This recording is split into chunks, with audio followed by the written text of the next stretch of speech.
Aquel amanecer, el frío cortante de la Ciudad de México, parecía menos intenso que el peso en el pecho de Elena Vega. La luz grisácea del alba se reflejaba en las calles aún vacías de Polanco, donde los pocos coches de lujo cruzaban silenciosos, sin saber que en uno de los apartamentos más caros de la zona, una heredera estaba a punto de renunciar a todo. El sobre amarillento que había encontrado la noche anterior aún reposaba sobre la mesa, su borde desgastado por el tiempo, como si el mismo papel guardara el peso de los secretos que contenía. Documentos firmados por su padre, contratos ocultos, cifras exorbitantes destinadas a comprar tierras que debían permanecer intocables. Aquellas hojas habían despedazado cualquier ilusión que Elena aún albergaba sobre la familia Vega. Su mundo, hasta entonces sostenido por promesas de prosperidad y éxito, se desmoronaba en una realidad sucia, corrupta e innegociable. No dudó. Tomó una mochila con algunas ropas sencillas, nada que le recordara a la heredera de un imperio hotelero, metió un puñado de pesos en el bolsillo y se marchó sin mirar atrás. No hubo despedidas, no hubo notas explicando su ausencia, solo la decisión irreversible de desaparecer. ¿Su destino? Ninguno en específico, solo lejos. Cuando los primeros rayos del sol tocaron la Plaza Hidalgo, ella ya no era más Elena Vega, la socialité que asistía a cenas exclusivas y firmaba contratos millonarios sin leer. Era solo una más entre tantos desconocidos que se perdían en la inmensidad de la ciudad. La plaza palpitaba con la energía de aquellos que vivían al margen del brillo lujoso de la capital y por primera vez, Elena se sintió parte de algo real. La primera noche fue un choque. El banco de madera de la plaza era duro y frío, y el olor a humo mezclado con el de la ciudad sucia le revolvía el estómago. Las ropas que había escogido, aunque sencillas para su antiguo mundo, aún delataban que no pertenecía a ese lugar. Sentía las miradas desconfiadas de los pocos que compartían la plaza con ella. Vagabundos, vendedores ambulantes, trabajadores nocturnos que esperaban el transporte a casa. El orgullo le impedía pedir ayuda, y el hambre empezó a roer sus fuerzas incluso antes de que saliera el sol. La última comida había sido horas antes de su fuga, y ahora, sentada en un rincón, abrazándose las piernas para intentar calentarse, comenzaba a entender lo que significaba no tener nada. Fue así como Raúl Mendoza la encontró por primera vez.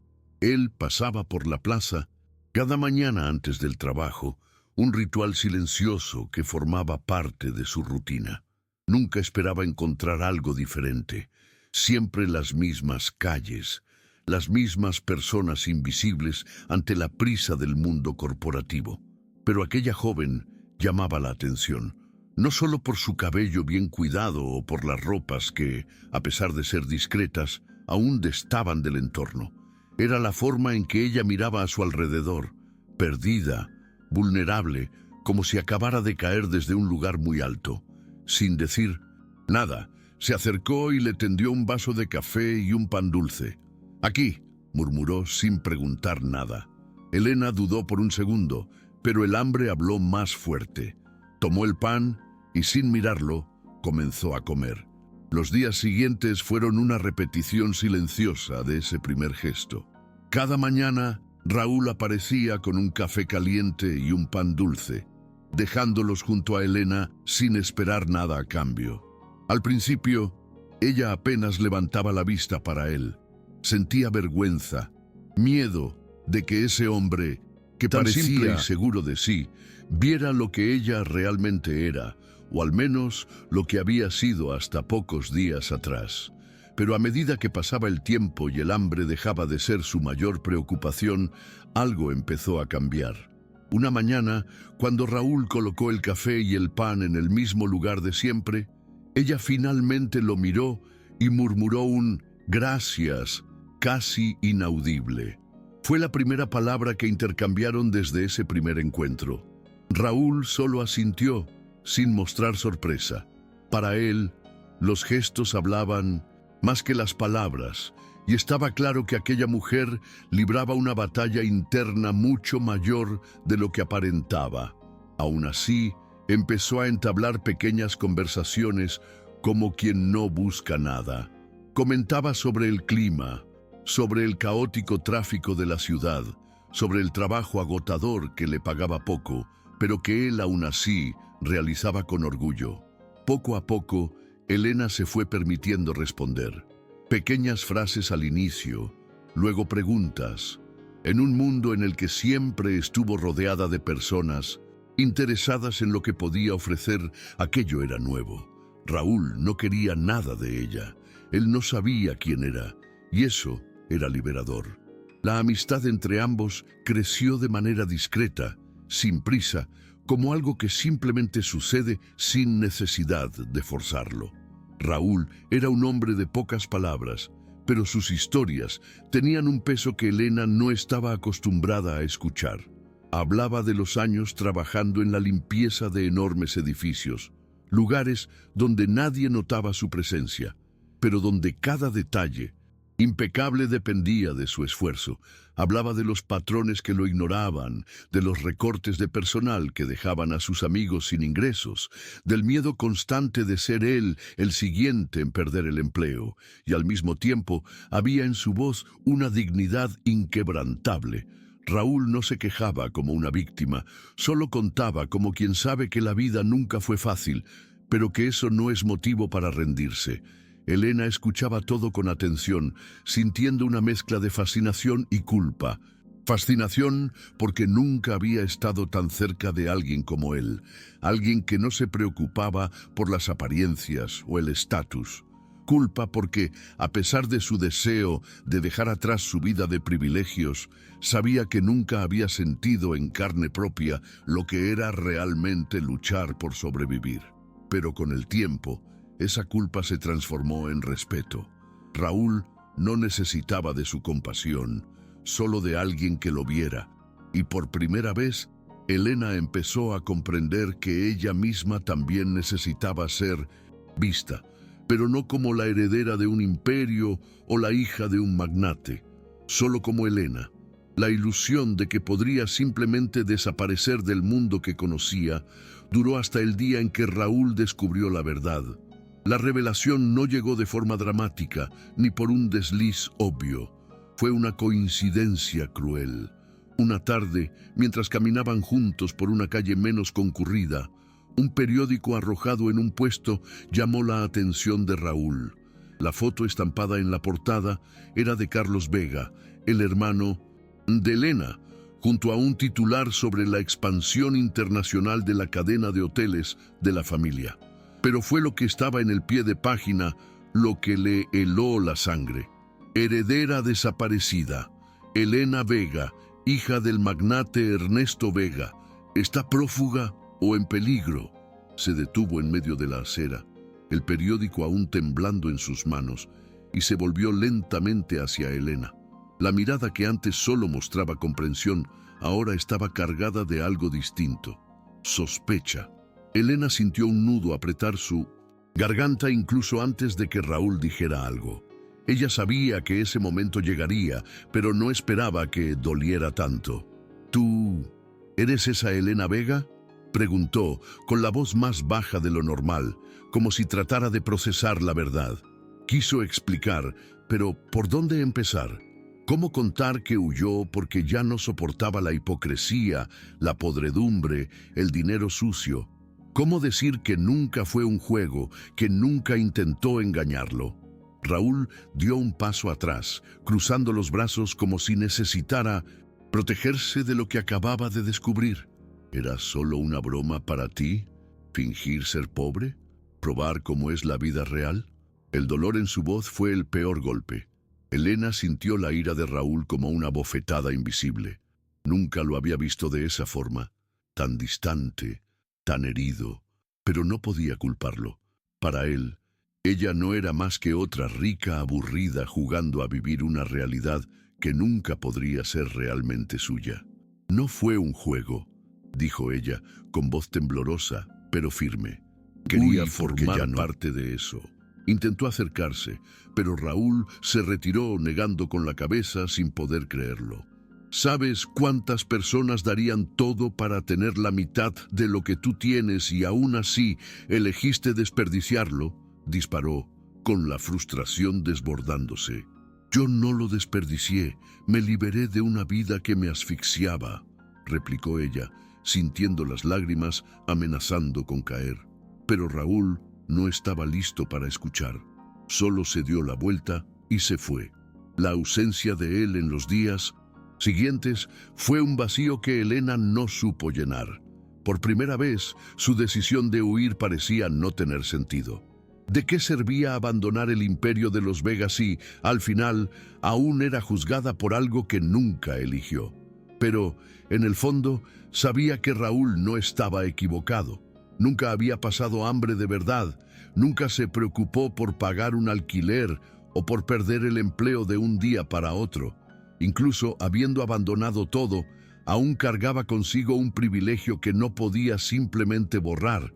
Pero eso no significaba que sus sentimientos no fueran reales. Y fue esa certeza la que la impulsó a tomar la decisión de buscarlo, no para justificarse, sino para demostrar que su elección era legítima. Elena tardó 3 días en reunir el valor para buscar a Raúl. Sabía dónde encontrarlo. Siempre terminaba su turno en la misma pequeña cafetería cerca de los edificios comerciales. Cuando llegó, lo vio sentado solo, jugueteando distraídamente con su taza de café, como si su mente estuviera lejos de allí. Se acercó despacio, pero él notó su presencia incluso antes de que ella dijera algo. «¿Qué quieres?», preguntó sin rodeos, sin mirarla directamente. Elena respiró hondo. «No espero que me perdones, pero quiero que sepas que nunca te mentí». Raúl rió sin humor, finalmente levantando la vista. «Nunca mentiste. Me hiciste creer que eras solo otra persona tratando de sobrevivir». El dolor seguía presente, pero algo en su expresión mostraba que quería oír lo que ella tenía que decir. Ella jaló la silla frente a él y se sentó.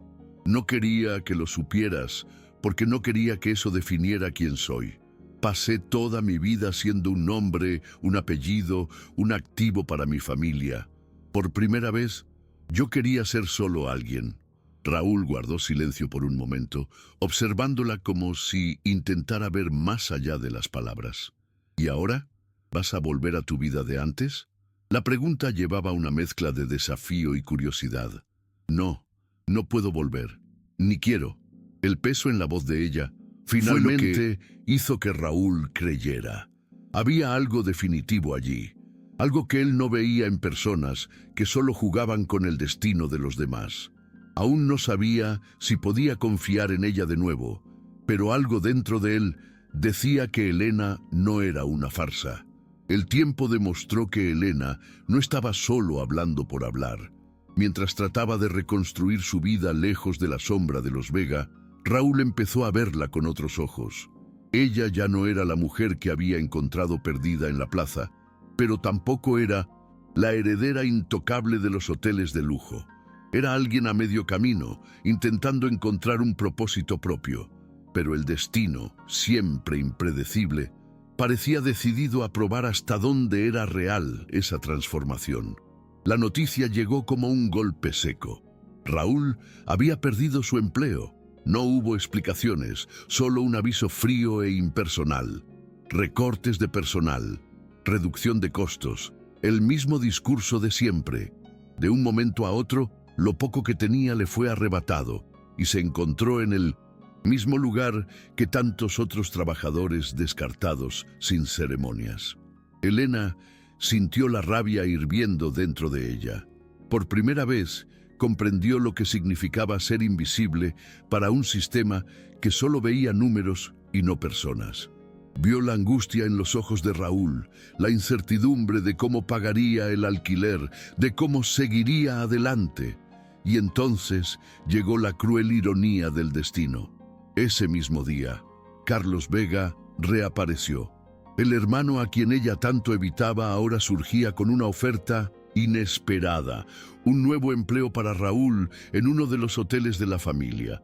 Él no sabía de la conexión entre ambos, solo veía a un empleado despedido que podría ser útil.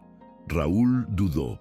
Era dinero garantizado, estabilidad, una oportunidad para recomponerse. Pero al mismo tiempo, había algo turbio en esa oferta.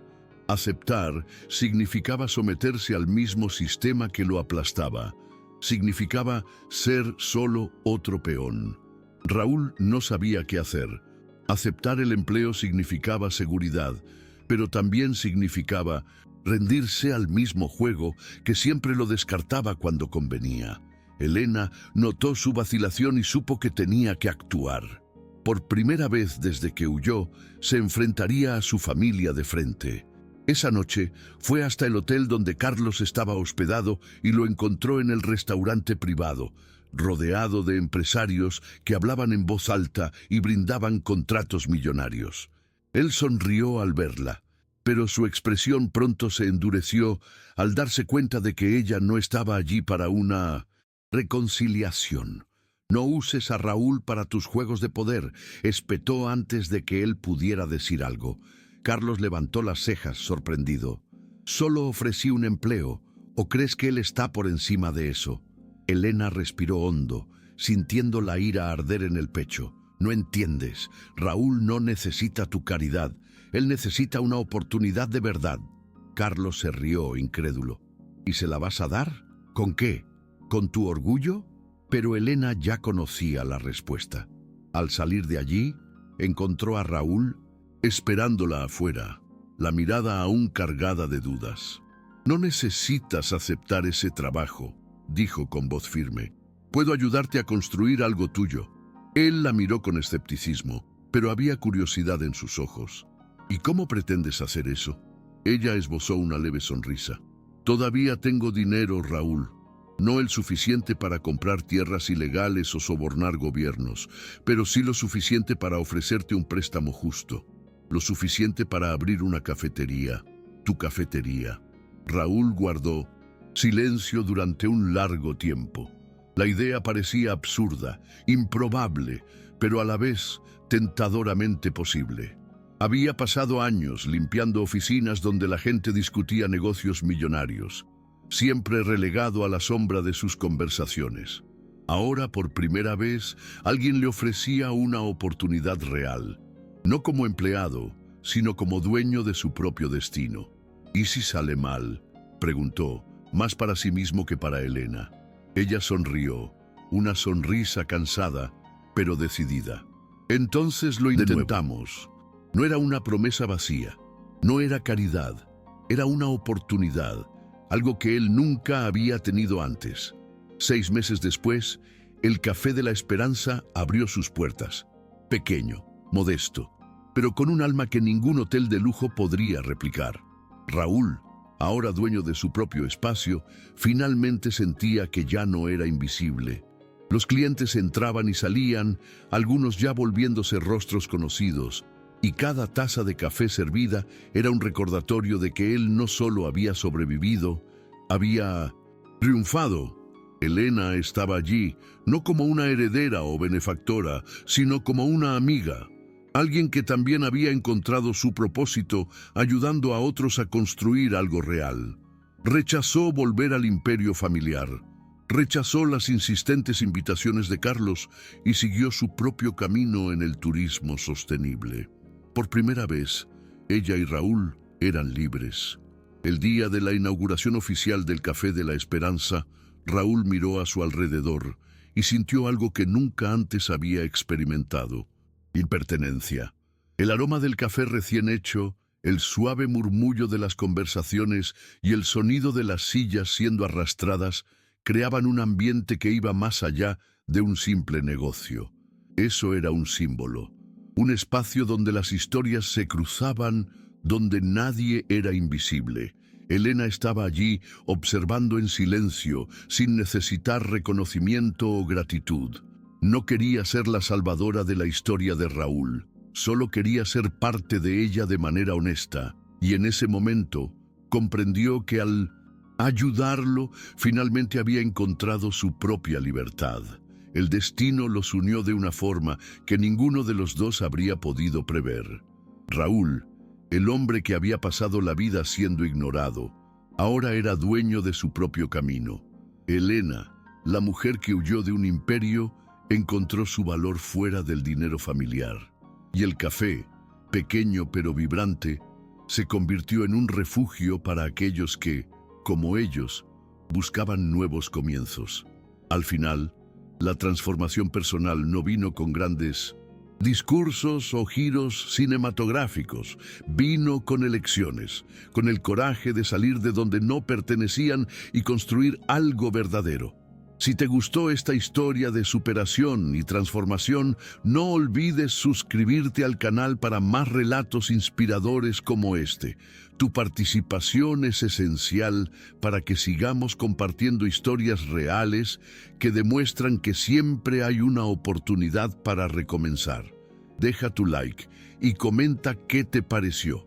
Tu opinión hace toda la diferencia.